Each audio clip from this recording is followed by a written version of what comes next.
बिस्मिल्लाहिर्रहमानिर्रहीम। Welcome to Q and A visa consultants private limited channel. जैसा कि हम हर एक वीडियो में एक कंट्री को सिलेक्ट करते हैं और उसका एप्लीकेशन से लेके पेमेंट प्रोसीजर और अप्रूवल तक आपको स्टेप बाय स्टेप बताते हैं कि किस तरह से आप ख़ुद इसको प्रोसीड कर सकते हैं।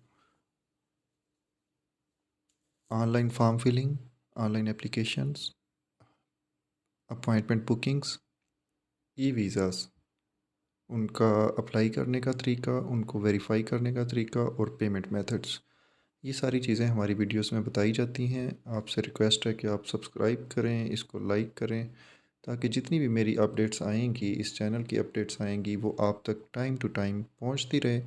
और मेरी कोशिश होती है, हमारी टीम की कोशिश होती है कि मैक्सिमम लोग उसको उसके बेनिफिशियल हो सकें। तो आज हमने टर्की ई वीज़ा सेलेक्ट किया है और टर्की ई वीज़ा उन लोगों के लिए एप्लीकेबल होता है बेसिकली, या वो लोग अप्लाई कर सकते हैं जिनके पास Schengen, US, UK residence permit हैं और वैलिड वीज़ाज़ हैं। तो जिनके पास ये नहीं है उनके लिए एक सेपरेट प्रोसीजर है, जिसके लिए हार्ड फाइल प्रिपेयर करके आपको एप्लीकेशन सेंटर के थ्रू प्रोसीड करनी होती है। और नेक्स्ट वीडियो में इंशाल्लाह हम आपको वो स्टेप बाय स्टेप बताएंगे कि उसको आपने कैसे करना है। तो यहाँ पे सबसे पहले हमें टर्की की e visa official government portal पे जाना होता है, जो ये आपको नज़र आ रहा है, evisa.gov.tr। जैसे ही आप इस वेबसाइट को एंटर करते हैं, आपके पास ये सारी इन्फॉर्मेशन डिस्प्ले होती है। उसमें 3 स्टेप हैं, अप्लाई है, मेक पेमेंट्स हैं, डाउनलोड्स हैं। सबसे पहले आपको एप्लीकेशन अप्लाई करना है, एप्लीकेशन फॉर्म फिल करना है, उसके बाद आपको पेमेंट्स वेरिफिकेशंस करनी है and then you will able to download your e visa. तो हम इसको प्रोसीड करते हैं जी। अप्लाई किया हमने, अप्लाई करने के बाद हमारे पास सबसे पहला ये फॉर्म ओपन होगा, जिसमें आपको अपना कंट्री और रीजन देना है। इसमें हम पाकिस्तान टाइप करते हैं, क्योंकि हम पाकिस्तान से अप्लाई कर रहे हैं तो हम इसमें पाकिस्तान सर्च करेंगे, एंटर करेंगे। पासपोर्ट हमारे पास यहाँ पे डिफरेंट ऑप्शंस शो हो रहे हैं पासपोर्ट के, जिसमें डिप्लोमेटिक पासपोर्ट हैं, सर्विस पासपोर्ट हैं, स्पेशल पासपोर्ट्स हैं और डिफरेंट एलियंस पासपोर्ट और ट्रैवल डॉक्यूमेंट्स हैं हमारे पास। क्योंकि हम ऑर्डिनरी पासपोर्ट की बेस पे अप्लाई कर रहे हैं, तो हम यहाँ पे एंटर करेंगे जी, हमारा पासपोर्ट ऑर्डिनरी पासपोर्ट है। इसको एंटर करने के बाद नेक्स्ट है हमारे पास सिक्योरिटी वेरिफिकेशन कोड है। जो सिक्योरिटी वेरिफिकेशन कोड नज़र आ रहा है वो आपको एंटर कर देना है।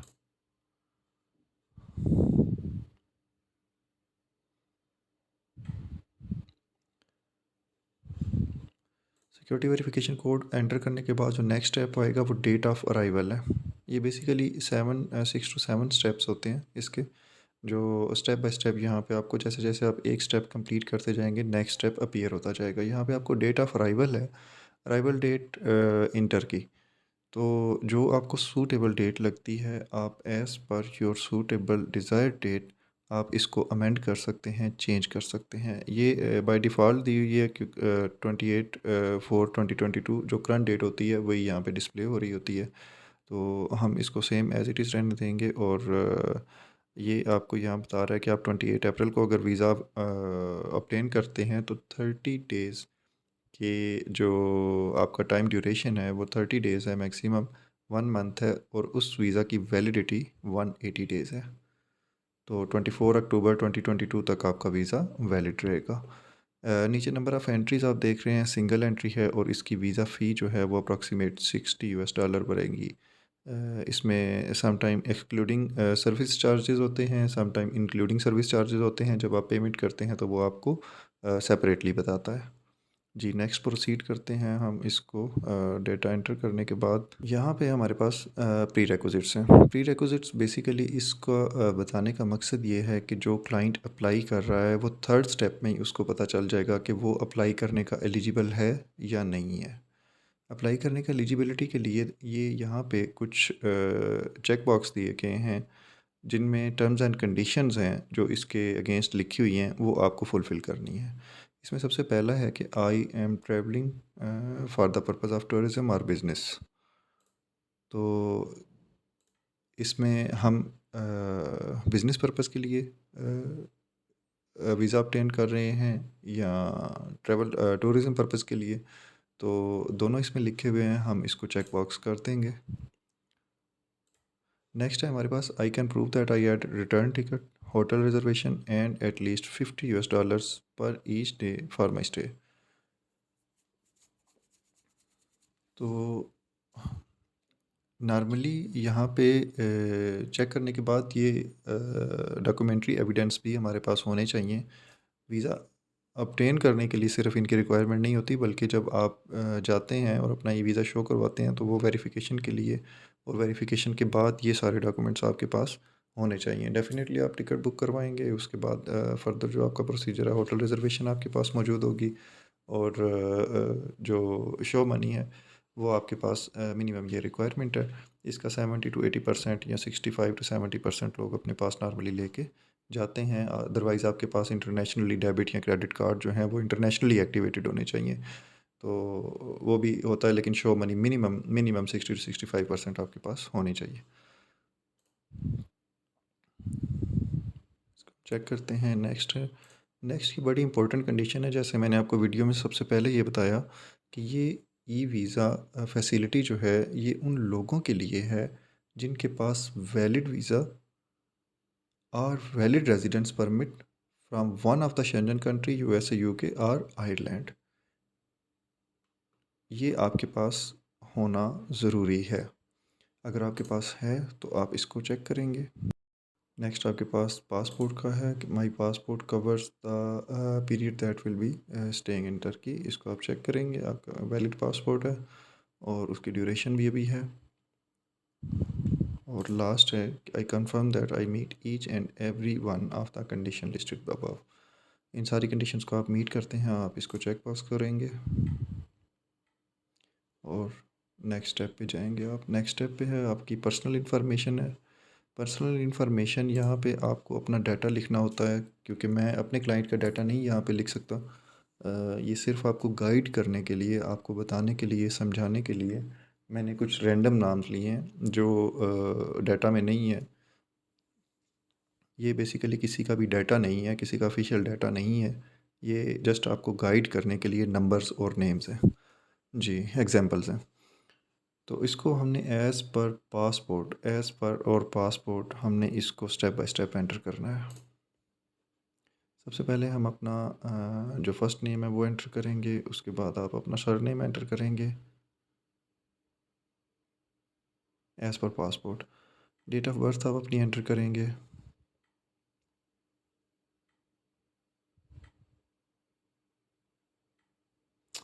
मैंने एक रैंडम डेट ऑफ बर्थ ले ली है। प्लेस ऑफ बर्थ इसी तरह एक रैंडम प्लेस ऑफ बर्थ आ जाएगी। लाहौर लिख दिया मैंने। मदर नेम कोई भी एक नाम मैंने लिख दिया यहाँ पे। इसी तरह फादर नेम भी कोई एक नाम हम सेलेक्ट कर लेंगे इसमें। पासपोर्ट नंबर कोई एक नंबर हम लिख रहे हैं, ये किसी का कोई पासपोर्ट नंबर नहीं है। बेसिकली गाइड करने के लिए कोई एक नंबर हमने लिया है।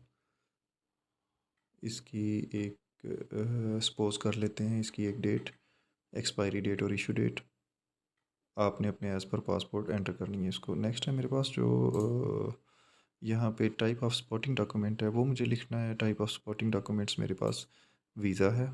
सपोर्टिंग डॉक्यूमेंट का नंबर मुझे देना है आगे। मैं कोई एक नंबर मैं दे देता हूँ इसमें। एक्सपायरी डेट अनलिमिटेड कर दी है मैंने, और आगे मैं ईमेल एड्रेस दूंगा जिस पे मेरी सारी करस्पॉन्डेंस होगी।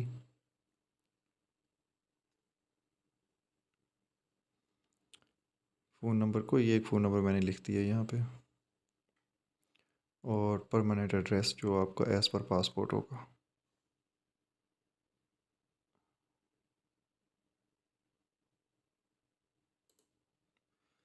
इस फॉर्म को फिल करने के बाद आपको कंटिन्यू करना है नेक्स्ट स्टेप पे। और नेक्स्ट स्टेप में ये आपसे वेरिफिकेशन मांगेगा कि आप अपने डाटा को वेरीफाई कर लें, जो आपने एंटर किया है डाटा आपने उसको अच्छी तरह से स्टडी करना है और वेरीफाई कर देना है इसको।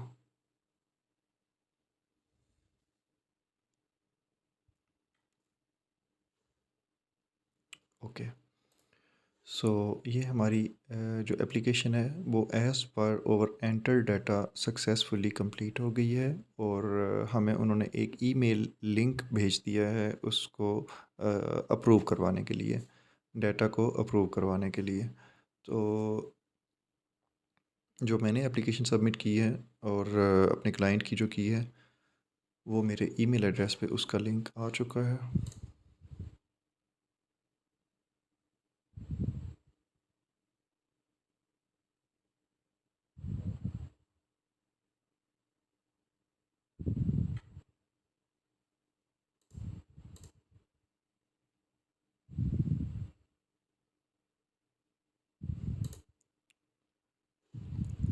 ये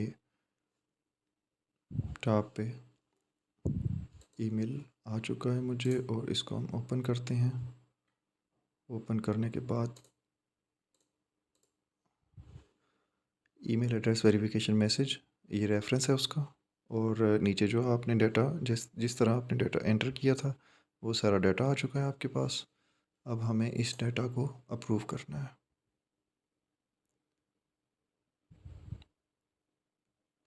जी, हमने इसको जैसे ही अप्रूव किया है तो ये your data is being verified. Verify करने के बाद आपको लास्ट स्टेप में पेमेंट आएगी कि आपको यहाँ से पेमेंट करनी है। तो पेमेंट्स के लिए आपको डिफरेंट ऑप्शंस दिए हुए हैं, यूनियन पे है, अली पे है, ईपीएस एंड डिफरेंट ऑप्शंस हैं। जो ऑप्शन आपको सूटेबल लगता है, जो कि 90% लोग करते हैं, कि वीज़ा, क्रेडिट कार्ड या डेबिट कार्ड जो आपका इंटरनेशनली एक्टिवेटेड होता है उसके थ्रू आप पेमेंट करते हैं इसकी। तो हम इसकी पेमेंट करेंगे और इसकी पेमेंट करने के बाद जो अप्रॉक्सीमेट $61.5062 बनती है, 62 से टू $63 बनेगी ये, इंक्लूडिंग सर्विस फ़ी। और ये जैसे ही हम पेमेंट हमारी हो जाती है और हम एक पेमेंट कर देते हैं तो हमारे पास एक अप्रूव्ड लिंक आ जाता है वीज़ा का। हाँ, जो मेरा क्लाइंट है मैंने उसकी जितनी भी इंफॉर्मेशन है वो मैंने हाइड की है, डिस्क्लोज़ नहीं हो सकती है। और आपको एग्जांपल देने के लिए जो मैंने फ़ॉर्म फिल किया था उससे ये टोटली एक डिफरेंट फ़ॉर्म है जो कि एक्चुअल क्लाइंट का है। तो ये आपके पास कंप्लीट एक ई वीज़ा अप्रूव होकर आ गया है। और इसमें जो ये इंस्ट्रक्शंस हैं ये आपने केयरफुली रीड करनी है कि I am travelling for the purpose of tourism और business. I can prove that I hold a return ticket, hotel reservation, and at least $50 per each day of my stay, and so on जो हमने वहाँ पे agreed की थी, 4 या 5 terms and conditions थी, उनके रेलिवेंट डॉक्यूमेंट आपके पास अब होने चाहिए जो आपने एयरपोर्ट पर शो करना है और आपका टिकट होना चाहिए। So this was the procedure for applying of e visa in case of you having the requisite documents of residence permit of given countries. तो जो इंशाल्लाह नेक्स्ट वीडियो होगी वो होगी कि आपको जब पाकिस्तान में आप होते हैं और आपके पास ये चीज़ें नहीं होती हैं तो आपको हार्ड फाइल प्रिपेयर करनी पड़ती है और अपना वीज़ा अप्लाई करना पड़ता है। तो उसका हम स्टेप बाय स्टेप आपको प्रोसीजर बताएंगे कि आपको वो कैसे करना है। तो thank you very much for watching this, hope you will like and subscribe the video for further updates. Thank you जी, अल्लाह हाफिज़।